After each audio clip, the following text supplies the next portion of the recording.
Hey guys, कैसे हैं आप लोग। Welcome back to my channel. So 2024 end हो रहा है एंड 2025 स्टार्ट होने वाला है, विच मीन्स कि आप में से काफ़ी लोग प्लान कर रहे होंगे कि नेक्स्ट ईयर आपको किस यूनिवर्सिटी या लैंग्वेज स्कूल में जाना चाहिए। एंड काफ़ी स्टूडेंट्स जो है कन्फ्यूजन होते हैं कि क्या उनके लैंग्वेज स्कूल बेटर रहेगा या उनके लिए जापानीज़ यूनिवर्सिटी बेटर रहेगी। सो आइए इस चीज़ के बारे में हम डिटेल में कंपैरिजन करके देखते हैं एंड आपकी सिचुएशन में क्या बेटर रहेगा इस बारे में डिस्कस करते हैं।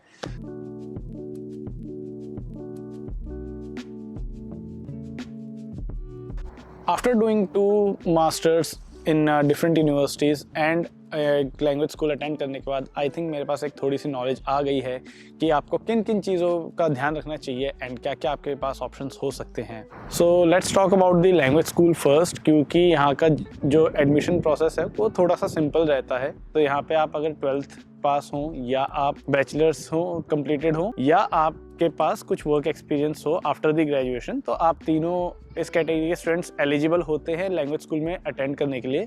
इसी के साथ साथ आपकी एक मेजर रिक्वायरमेंट होती है, वो होता है JLPT N5 का सर्टिफिकेशन।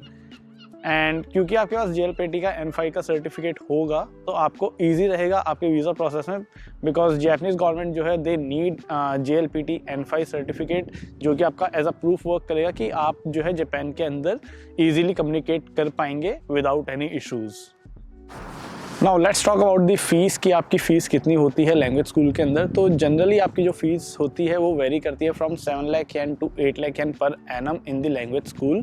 एंड इसमें आप जो है इंस्टॉलमेंट्स में भी आप पे कर सकते हैं अगर आपका स्कूल अलाउ करता है। कुछ स्कूल्स आपको बोलते हैं कि आपको अपफ्रंट पूरा पे करना होगा या फिर आपको 6 मंथ्स का पे करना होगा, एंड कुछ स्कूल्स होते हैं जो आपको मंथली एक्सेप्ट करते हैं after paying some upfront amount. So if I give an example, मेरे केस के अंदर मुझे अपफ्रंट 4 मंथ्स का देना पड़ा था एंड रिमेनिंग जो मेरी फीस थी वो मैंने मंथली पे करी थी after doing the part time job in Japan. So let's talk about the language school की जो ड्यूरेशन होती है वो कितनी होती है लैंग्वेज स्कूल्स की। सो जनरली जो है वो 1 ईयर या 2 ईयर के कोर्सेज होते हैं, बट सम स्कूल ऑफर कि आप 1.6 मंथ्स का या फिर आप 1.9 मंथ्स का प्रोग्राम ज्वाइन कर सकें, जिससे आपको सफिशेंट टाइम मिले to study the Japanese language and आप जो है एक सर्टेन लेवल अचीव कर सकें। फॉर फ्रेशर्स आई रिकमेंड कि आप 1.5 का एटलीस्ट कोर्स चूज़ करें, सो दैट अगर आपको कोर्स ज्वाइन करने के बाद आपको फ्रॉम N4 स्टार्ट करना पड़े तो एटलीस्ट आप N2 को आप क्लियर कर सके। And this is a very recommendation कि आप N2 तक एटलीस्ट कंप्लीट करें, because Japanese markets are nowadays asking for N2 level certificate. So make sure आपका N2 का एग्ज़ाम क्लियर हो। Now diversity can become a challenge for the students who are going into language school, क्योंकि आपको जो है students majorly Asian countries से मिलेंगे and exposure के चांसेस थोड़े से लो होते हैं compare to the universities. Well, talking about the extra curricular activities, तो लैंग्वेज स्कूल एक चैलेंज और लेके आते हैं कि आपको इतने ज़्यादा ऑप्शंस नहीं मिलते हैं कि आपको सोसाइटीज़ मिलें या फिर आपको बहुत सारे कल्चरल इवेंट्स मिलें इन द लैंग्वेज स्कूल। आपको थोड़े बहुत इवेंट्स मिलेंगे, तो this can be a challenge for some student and ये आपका एक डिसीजन फैक्टर हो सकता है अगर आप एज अ स्टूडेंट आना चाह रहे हैं तो। So if we talk about the scholarships in language school, तो scholarships are not available and अगर आपको किसी लैंग्वेज स्कूल में आना है तो आपको आना होगा वाया मैक्स्ड, जो कि one of the best government based scholarship है जिसमें आपको मंथली स्टाइपेंड मिलता है। बट अनफॉर्चुनेटली बहुत ज़्यादा लैंग्वेज स्कूल के टाइप्स नहीं हैं with max, so that is the reason आपके लिए स्कॉलरशिप मिलना एक डिफ़िकल्ट होता है। And even if you go into language school तो वहाँ पे आपको कुछ अलग से स्कॉलरशिप नहीं मिलती हैं बेस्ड ऑन योर ग्रेड्स और अटेंडेंस। अगर आप जॉब हंटिंग प्रोसेस अपना स्टार्ट करते हैं इन लैंग्वेज स्कूल तो मेक श्योर कि आप 6 मंथ्स पहले स्टार्ट कर दे अपने ग्रेजुएट होने के लैंग्वेज स्कूल से, because finding job does takes a lot of time and आपको बहुत सारे इवेंट्स में जाना पड़ेगा एंड आपको काफ़ी जगह पे इंटरव्यूज़ देने होंगे। जापानीज़ प्रोसेस जो है for the job is time consuming, जहाँ पे आपको 1 महीना लग सकता है फॉर 1 कंपनी। तो मेक श्योर कि आप बहुत सारी कंपनीज़ में अप्लाई करने के लिए आपके पास इनफ टाइम हो, तो आप 6 महीने पहले डेफिनेटली स्टार्ट करें। एंड अगर आप लैंग्वेज स्कूल से ग्रेजुएट हो रहे हैं तो आपके पास कुछ ऑप्शंस होंगे। If you are just a bachelor from humanities या फिर कॉमर्स, तो आपको मेजरली रोल मिलेंगे लाइक अ कस्टमर सर्विस और होटल रिसेप्शनिस्ट, या फिर आपको एज अ इंटरप्रेटर और ट्रांसलेटर रखा जाएगा जैपनीज़ कंपनी में जो ग्लोबली एक्सपेंड करना चाहती हैं। So these are the roles जो आप इनिशियली आप टारगेट कर सकते हैं to get a job, and in roles में आपको जॉब थोड़ा इजीली मिल जाता है, बट मेक श्योर कि आपके पास JLPT N2 का सर्टिफिकेशन हो, क्योंकि एक मेजर क्राइटेरिया रहता है for a non technical student. अगर हम बात करें अबाउट दी वीज़ा एक्सटेंशन, तो ये आपको थोड़ा सा ट्रिकी है इन लैंग्वेज स्कूल, क्योंकि once you are graduated from your language school तो आपको उसके बाद आपकी होम कंट्री में वापस जाना होगा, एंड इसके लिए कोई और ऑप्शन है नहीं। The only option you are left with is आपका या तो वीज़ा कन्वर्जन के लिए गया हो, विच मीन्स कि आपके पास ऑलरेडी एक जॉब ऑफर है एंड आपने अपना वीज़ा अप्लाई कर रखा है, उस केस में आपको 3 मंथ्स का एक्सटेंशन मिल जाता है। एंड अगर आपका वो केस नहीं है तो दूसरा केस आपका ये हो सकता है कि आपने किसी वोकेशनल स्कूल या फिर आपने किसी यूनिवर्सिटी में एडमिशन ऑलरेडी स्टार्ट कर दिया है एंड आपका एडमिशन प्रोसेस अंडर गोइंग है। For that reason you can get a extension of 3 months. Keep in mind आपको इस ड्यूरेशन में पार्ट टाइम जॉब करना अलाउड नहीं हो सकता है, बट और सेफर साइड एक बार आप इमिग्रेशन से भी डबल चेक कर सकते हैं जब आप अपना वीज़ा एक्सटेंशन करवा रहे होंगे। सो प्लीज़ इन टाइमलाइन का अपना ध्यान रखिएगा जब भी आप लैंग्वेज स्कूल को आप एज अ ऑप्शन चूज़ करते हैं for study in Japan. So now let's talk about the universities in Japan कि अगर आप वहाँ पे एडमिशन लेते हैं तो आपको क्या क्या रिक्वायरमेंट्स रहती है। सो जनरल रिक्वायरमेंट्स जो होती है आपकी for the Japanese universities is आप या तो बैचलर्स पास आउट हो या फिर आप अपने 12th आपने कंप्लीट कर रखी हो। इसके अलावा आपके पास आइल्स या टोफेल या फिर टॉइक का एग्ज़ाम आपके पास क्लियर होना चाहिए in as a English language proficiency. आप इन 3 एग्ज़ाम में से कोई एक चूज़ कर सकते हैं। इसी के साथ साथ अगर आप किसी टेक्निकल साइड पे जा रहे हैं या फिर आप एडमिनिस्ट्रेशन साइड में जा रहे हैं तो मेक श्योर आपके पास GMAT या GR ही हो। कुछ यूनिवर्सिटीज़ में आपको हो सकता है JLPT की रिक्वायरमेंट शो करनी पड़े। So some universities might require you to show the proficiency from N5 to up to maybe N1 अगर आप टारगेट कर रहे हैं for example studying law in a complete Japanese university जहाँ पे आपको कंप्लीट जापानीज़ में पढ़ाया जाएगा, तो वहाँ पे आपकी रिक्वायरमेंट जो होगी वो JLPT N1 या N2 हो सकती है।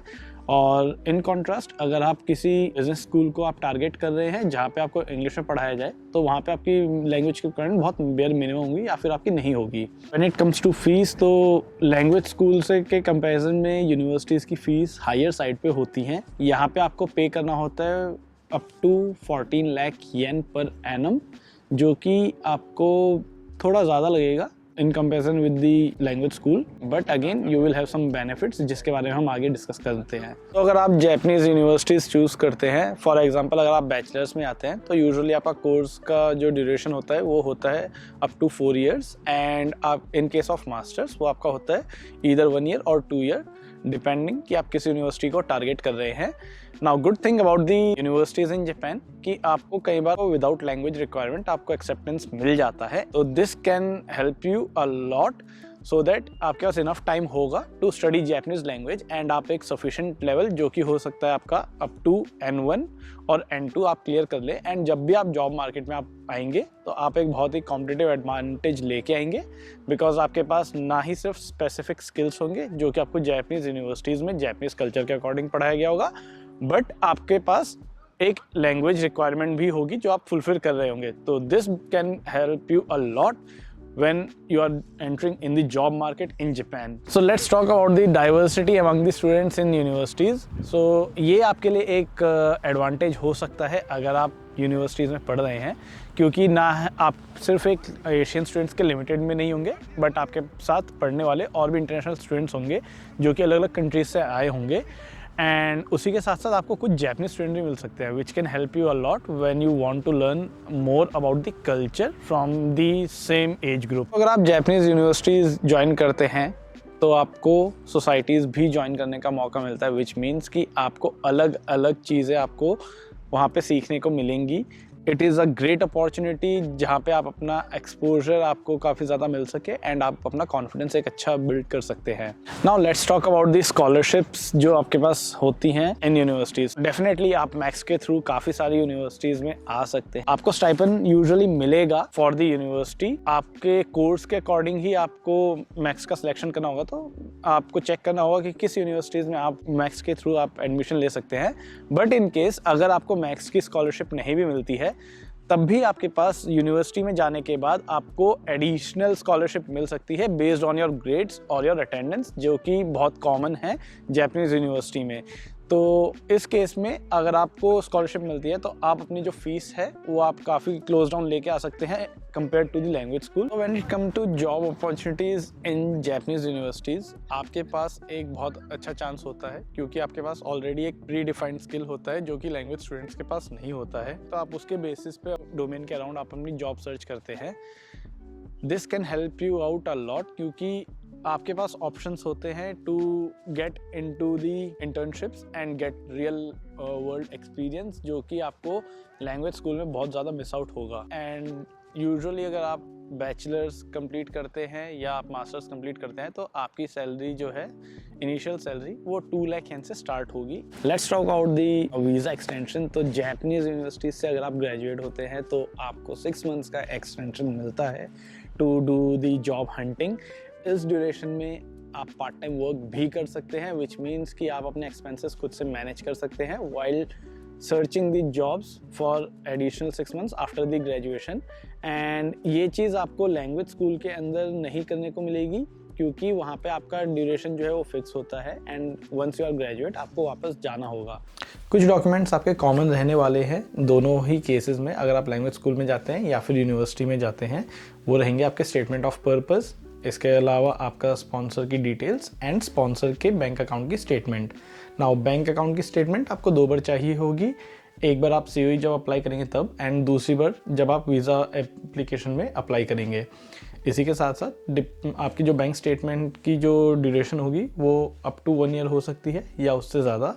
सो इसके लिए आपको अपनी यूनिवर्सिटी या फिर आपके लैंग्वेज स्कूल से कंफर्म करना होगा कि कितने ड्यूरेशन की चाहिए एंड आपको कितना अमाउंट मिनिमम शो करना होगा सो दैट आपका COE रिजेक्ट ना हो या आपका वीज़ा में कोई प्रॉब्लम ना आए। सम एडिशनल इन्फॉर्मेशन जो कि आप बोल सकते हो कि एक बोनस इन्फॉर्मेशन है कि अगर आप लैंग्वेज स्कूल में आते हैं तो आपके पास एक स्लाइटेस्ट डिसएडवांटेज होती है कंपेयर टू द यूनिवर्सिटी। वो ये होती है कि भले ही आपने 2 साल या का कोर्स आपने लैंग्वेज का पढ़ा हो, आपको हाई स्किल्ड के टाइम के कन्वर्जन के टाइम पे आपके लैंग्वेज स्कूल को कभी भी रिकॉग्निशन नहीं मिलती है। हाउएवर अगर आप यूनिवर्सिटी में आप पढ़ के जाते हैं या आप यूनिवर्सिटी से ग्रेजुएट होते हैं, बी इट अ मास्टर्स और बैचलर्स, आपको एडिशनल पॉइंट्स मिलते हैं when you apply for your high skilled visa and even आपको PR के टाइम पे भी ये काफ़ी हेल्प करता है। दीज आर द इंफॉर्मेशन जो आपको पूरी रहेगी for all the procedure. Do let me no आपका क्या डिसीजन है एंड आप क्या प्लान कर रहे हैं नेक्स्ट ईयर। आप लैंग्वेज स्कूल में जाने वाले हैं या आप जापानीज़ यूनिवर्सिटी में जाने वाले हैं, do let me know. And अगर आपको वीडियो अच्छी लगी हो तो do like, share and subscribe and मिलते हैं नेक्स्ट वीडियो में। तब तक के लिए bye bye and happy new year.